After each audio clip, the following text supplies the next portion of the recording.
Ura-joshi. Hello again. This time we're going to talk about Ura-joshi, or the back modes.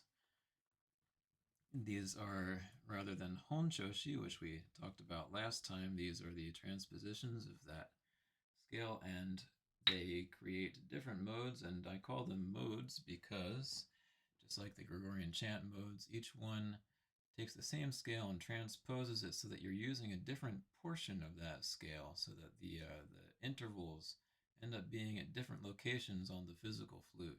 That gives the pieces that you play in these modes a little bit different feeling, right? Now, rather than just, in the West, we've got major and minor. Those are the two primary modes that we talk about now. In Gregorian chant, you had, well, basically 8 modes. And in Shakuhachi, you've got 5 modes. And so these are all sort of shades of major and minor, in a sense, if you want to think about it that way. They go gradually brighter and darker. And actually, you'll even see that in the names of many of these modes, which is kind of interesting because they do reflect the mood that the mode gives you. Now, as a basis, we've got Hon-choshi, and if you didn't see the last video on modes, you might want to watch that first, because there I describe where we got Hon-choshi and why it is the way it is, right? And you may remember that we talked about how re is the actual root note of the Hon-choshi. This is the root note of the scale. This is the start of the scale. But as far as the flute, the shakuhachi, is concerned, the scale starts, of course, at the lowest note on the ro. For simplicity's sake, I'm going to drop the discussion of where the scale actually starts, because that's only, well, it's not as useful to a shakuhachi player immediately, at least in terms of understanding this discussion. So we're just going to talk about it in terms of the physical flute. So I'm going to have a square around the starting point of each iteration of the scale, right? All you need to know is that 2 holes above that is where the scale starts, in case you are concerned with that. That's how you can figure that out. All right. I've also got my autofocus going this time, so I can shift between using the whiteboard and not using the whiteboard. There's a bright sun outside. I decided to just deal with that. I am working on getting better lighting. I've been doing that for years. Closer to a solution now as we move the workshop into a different location, but for now, I've just got to deal with that. So hopefully you can bear with me on that lighting issue. All right, so Hon-choshi, we've got that. One more thing. I also talked about how Hon-choshi is different in the Myoan world and in the Kinko world, right? I'm not sure how we're going to address that. I think that we'll talk about it in both ways, but for simplicity's sake, we might just use the Kinko version of making the tsu a little bit more meri, again, just for simplicity's sake. But in either case, right, this tsu-meri is a chu-meri in Myoan, a dai-meri in Kinko. The chi-meri is the same in both. So this is the only difference that's there. So just remember that the first meri in the scale is going to be a little bit less meri in the Myoan world. Okay? So here we go. The first one that we're going to talk about is one of the least useful ones, or the least used, and it is called Yu-gure.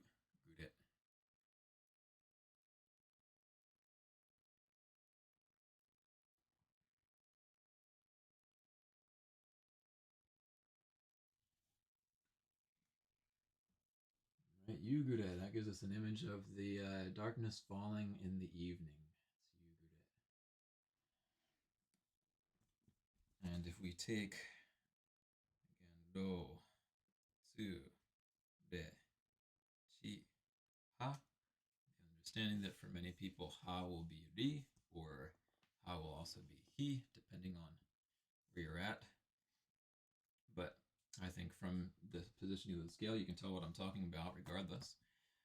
In this case, instead of starting on ro, we're starting the scale on ha.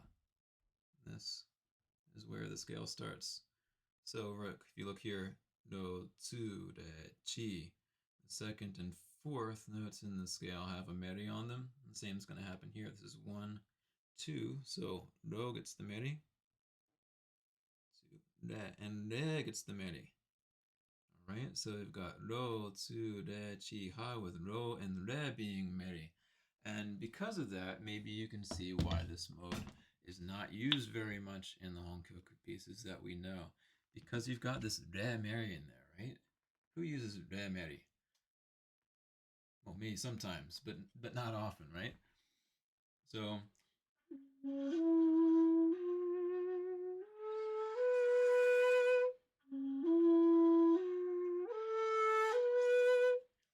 right, let's listen to Hon-choshi again to get our bearings. I'll do this in the Kinko way.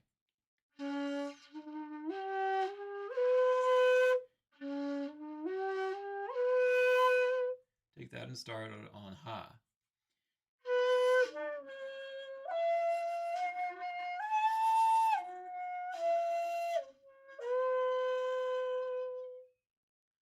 Right? So that's what you get. That's transposed. You might say, oh, it's the same scale, but because of the physical limitations of the flute, it ends up giving you a very different feel.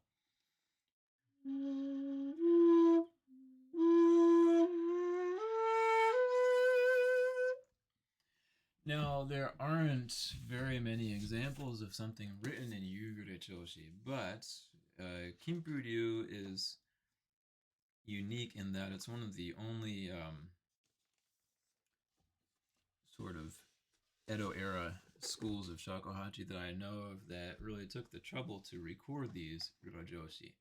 Uh, Probably this is something that was done. It's actually something that my Myon teacher did with me. Is that the Urojoshi usually weren't written down. The idea with Urojoshi in many cases is that when somebody's playing Hon-choshi on one size flute, but you've got a different size flute, you can play the Urojoshi together with them, right? So let's say we're playing choshi.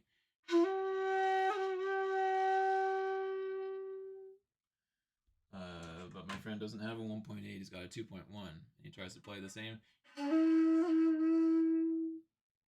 Well, that doesn't work. Well, what can I play with this to match that? Let's see.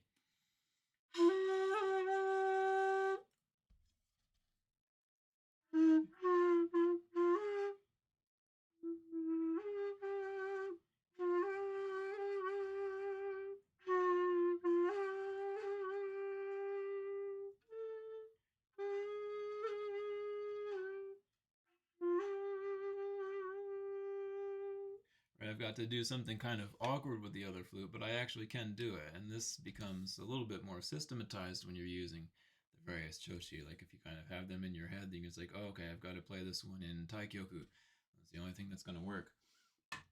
And you can play together even though you've got different sizes of flutes, right? That's probably uh, where this was used in the Edo era, except in Kimpuryu, we've actually got them written down and a little bit stylized as well. The different playing the same song in a different mode gives you a little bit of a different feel. So just for comparison's sake, in each mode, I'm going to play a little bit of a Kimpuryu piece for you. We'll just play Shirabe, just the beginning of it, maybe the first two phrases. In Hon-choshi, it sounds like this.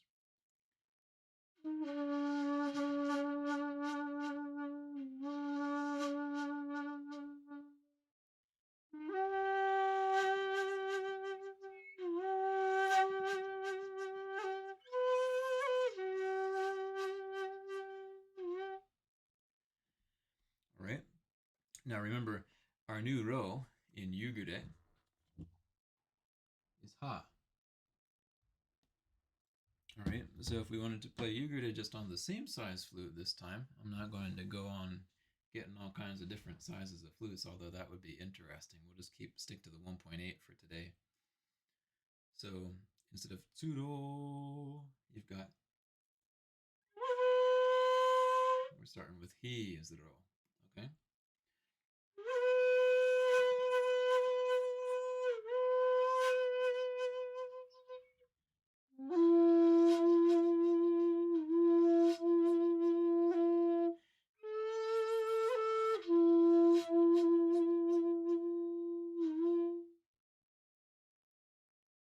So we're playing the same thing, but it's kind of on a different place on the flute in this case.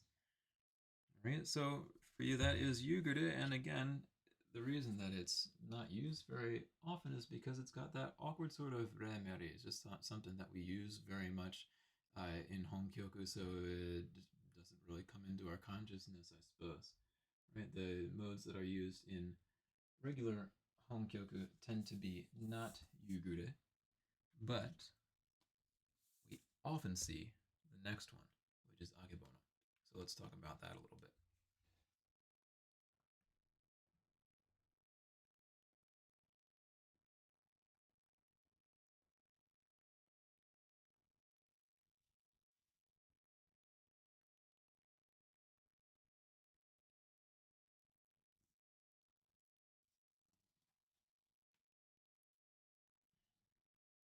Akebono is sunrise, right?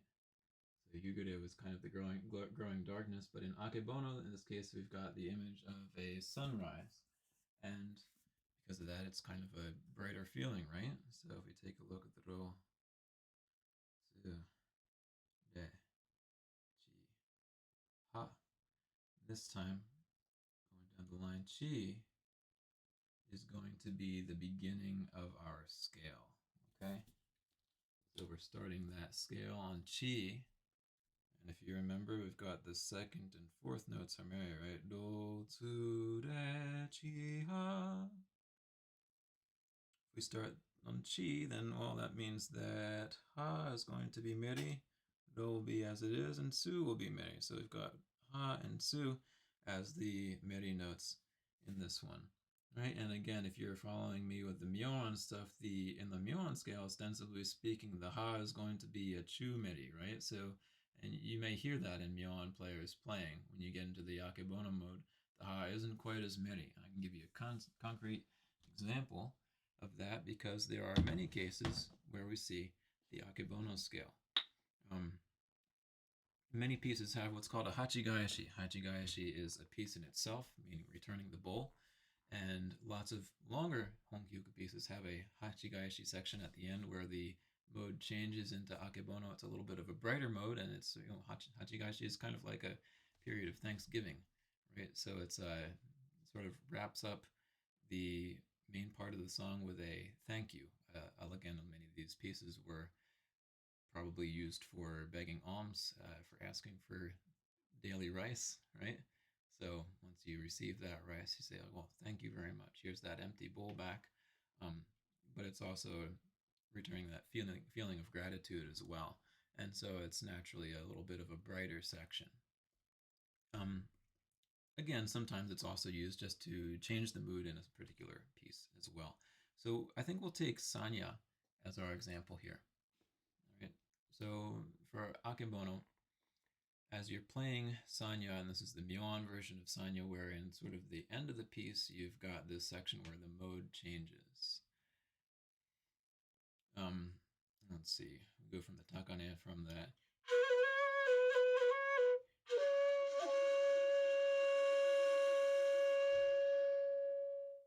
Enough to hear the piece Sanya has been written in Hon-choshi, and then all of a sudden there's a little pause and it stops and you hear this.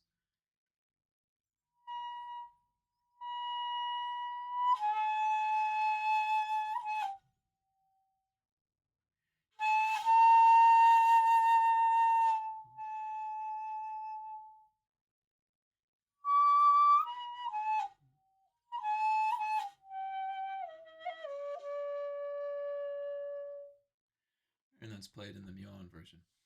And you notice the ha is not as merry as you might expect. If you played this as a kinko player, you might, or again, some myon players play it this way as well.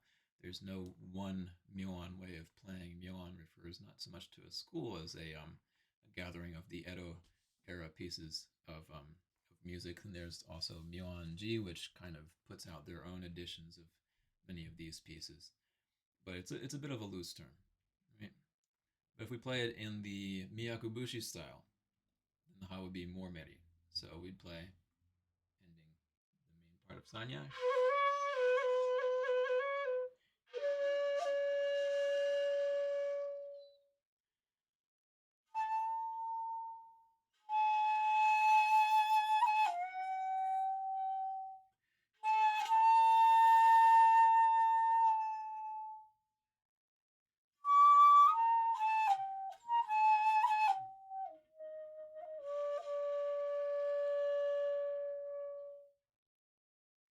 You may notice as I'm playing, generally speaking, to do the Kinko style, you've got to shade that hole a little bit.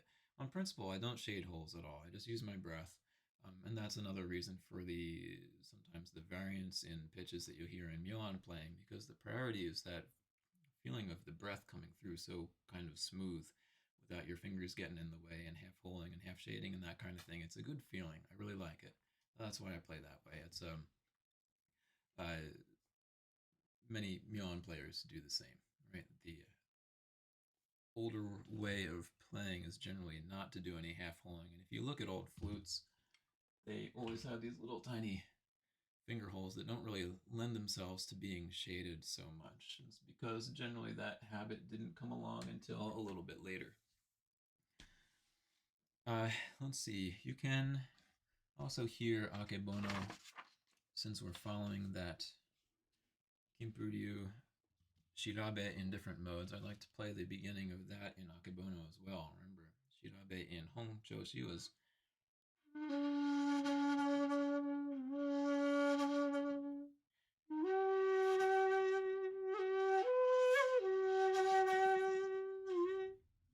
in Akebono, chi is the new ro. So we're going to play it like this.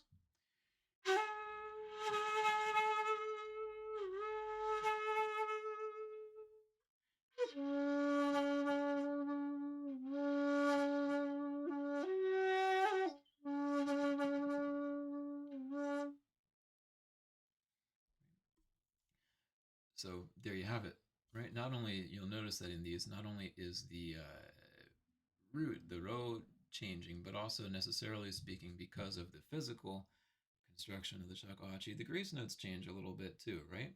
In Hon-choshi, we were going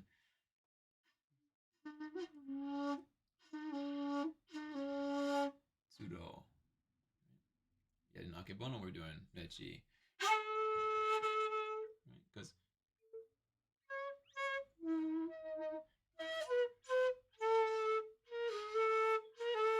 we could do that with a ha if we wanted. Sorry. But we're not trying to make it exactly the same. When you change the choshi, you actually kind of change the character of the piece a little bit. So you notice that, again, this is one of the great things about having these Kimpuryu scores, is we can see that people were changing the grace notes and changing certain techniques to make them sound a little bit different as well. So you add a little bit of you let the Akebono scale start to develop its own characteristics as well as you play it. You don't try to just copy it exactly. You do the same melody, but then you change the sort of decorations around that melody and some of the techniques there. So that's also a neat aspect of Akebono. Again, if you look through Hon-kyoku pieces, you'll see Akebono appearing quite often. It happens quite a bit. Just kind of in the middle of a piece, something will change modes a little bit. I could give you lots of examples from various Milan pieces, and upon request I might be able to do that. But for now, let's go ahead and continue on with the various modes. After Akebono, we have another very useful mode, and that is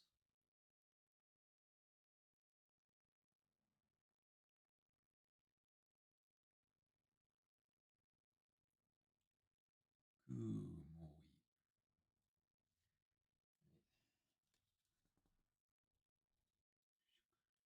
Kumoyjoshi.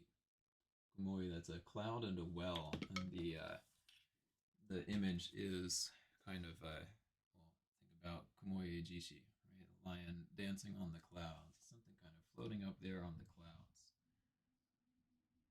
We get our ro, tsu, de, chi, ha. Up there this time, re is going to be the new ro on the scale. Right? So re is the new ro this time in Kumoyjoshi. And again, the second and fourth notes of the scale are going to be meri. So we've got re, chi, ha, ro. This time in Kumoyjoshi, chi and ro are meri. Lots of the shishi pieces are written in Kumoyjoshi. So now maybe we can take a look at those first. One of these would be, let's see, Azuma no Kyoku is one of them, right?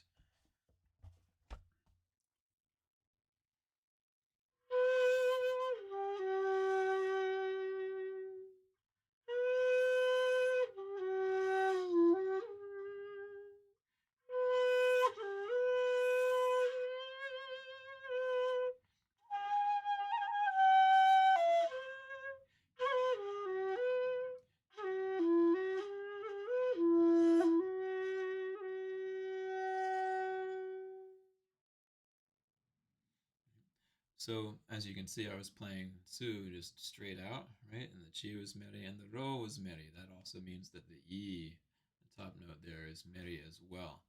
Uh, and again, if you're following the Myoan way of doing things, that first Meri in the scale, the Chi, would be not so Meri, and you can hear that in many people's playing. In lots of older Myoan recordings, you'll hear something like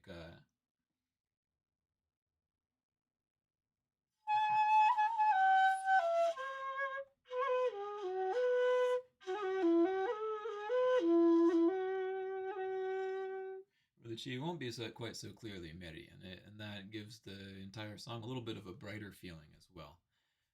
You can, well, and again, any of the shishi pieces will, many of the shishi pieces will do this. Kumoyjoshi is also another example. It's hard to say which one came first. Maybe this was called Kumoyjoshi because of this famous Kumoyjoshi, which employs it. Right. So again, that's another shishi piece that uses the Kumoi scale. We'll go ahead and do our Kimpuryu playing as well, because again, in Kumoyjoshi, Re is the new roll. So instead of starting with for Kimpuryu Shirabe, we're going to start with Re as the roll.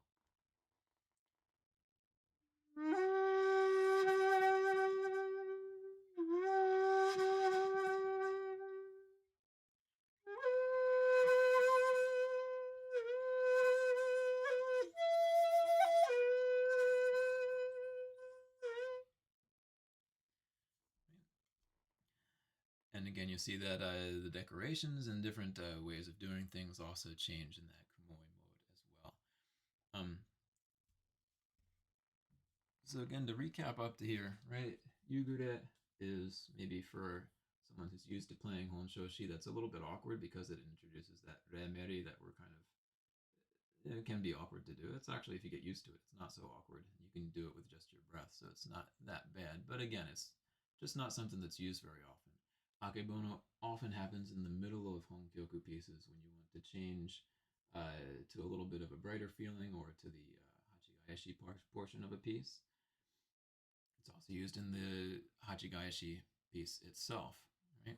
And then Kumoi is most well known for being featured in different shishi pieces, in the lion dance pieces, and it does have that feeling of sort of floating up on the clouds. It's a sort of a light and airy feeling, and it can be played pretty quickly too, which is, you know, something that not so many Honkyoku do, but the Kumoi, the shishi pieces do tend to be a little bit faster as well. All right, and that leaves us with just one more mode now. This one is called Taikyoku. I've also seen it spelled Okiri. Although Taikyoku seems to be more common, I'm not sure which is more correct. The Okiri pronunciation might be older, but I haven't been able to find what the origins of either of those are. And my whiteboard is running out of space, so you're going to have to remember Hon-choshi maybe. Oh, maybe I can squeeze it in there. All right, I'll try to squeeze it in. It's nice to see them all at the same place. You'll have to deal with it being a little bit squished. All right, so oh,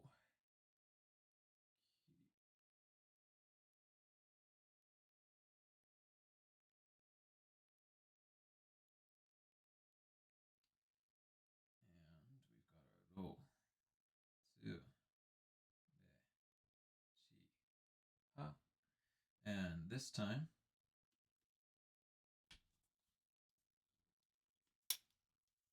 the tsu is going to be our starting point for the scale. Right? We're starting the scale on tsu in the okiri case. So again, okiri is not used very often, and again we've got the maybe possibly somewhat awkward re meri going on there, right? So again, the second and fourth notes are going to be meri, so re and ha are meri in the okiri mode, right? So re, chi, ha, ro. Again, you may be wondering, well, why did I go from ro over here and then jump up to ha? It's actually because we're talking about ro in the second octave. That's kind of where we're starting off. Right? That's sort of the logic behind that. And then Yu-gure is next, Akebono, and then Kumoi, and then Okiri. And Okiri kind of means like the the great limit or the great extreme. It is kind of an extreme mode. And I don't think I've ever seen it appear in regular Hon-kyoku music, but it does appear, of course, in the Kinkuryu repertoire because that Okiri mode does make its appearance. And you will see when I start this that rather than ro, 2 is going to be the new ro. Right? That's the root of our scale, and that's going to be the beginning of our piece when we play the first 2 lines of shirabe.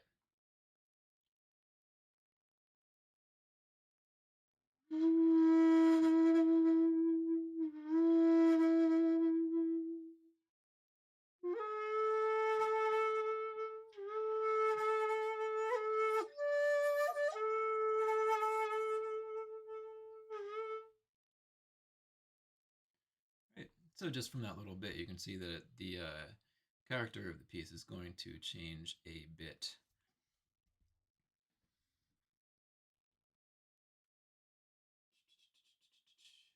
Wow. And so there you have it. Got Hon-choshi, with ro as the physical root of the scale, re as the musical root, right? We're ignoring the musical root for a little bit. We're just taking the shakuhachi and saying the new ro is ha in Yu-gure-choshi. Got that awkward re, and the ro meri, Akebono, which is, Yu-gure is a darker feeling, Akebono is a brighter feeling, with chi as the physical beginning of the scale. Kumoi starts on re. Kumoi is kind of that airy, floating feeling, and Okiri or Taikyoku starts on tsu there. Right? So there we have the 5 modes of shakuhachi and their somewhat varied existence depending on what school you play them in and what aesthetic you're looking for when you play them. And again, the most useful ones being Akebono and Kumoi, and of course Hon-choshi makes the most appearance because that's kind of the most common. Again, thinking back to Hito-yugiri, Hito-yugiri really took all the scales and used them equally. Each of these 5 modes was used throughout the seasons. And then there's this in-between time, which is also kind of the ground mode, which was doyo mode, which actually became Hon-choshi, right? So the doyo mode is this kind of transition mode that you're playing throughout the year, right? You play folk music with it, you play it at the first 2.5 weeks of each season, you come back to doyo, you're always coming back to doyo, or you're always coming back to that mode. That might be the reason that it was felt as sort of the standard or grounding mode. It's literally doyo is used the character for earth or ground, right? So it makes sense that that was kind of seen as the standard scale, and that became the standard scale on the shakuhachi, right? And all these are iterations of the ritsu scale, and it might be the ryo scale depending on how you see it. One last comment on that, by the way, I started last time talking to you about the ritsu scale. The ryo scale is simply the ritsu scale inverted, right? So,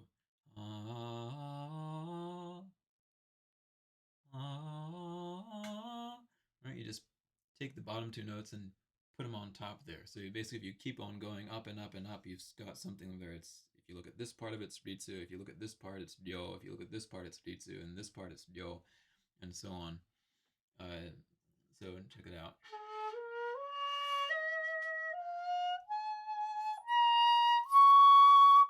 That actually morphs into the ryo scale. Let's just play the ryo scale part of that.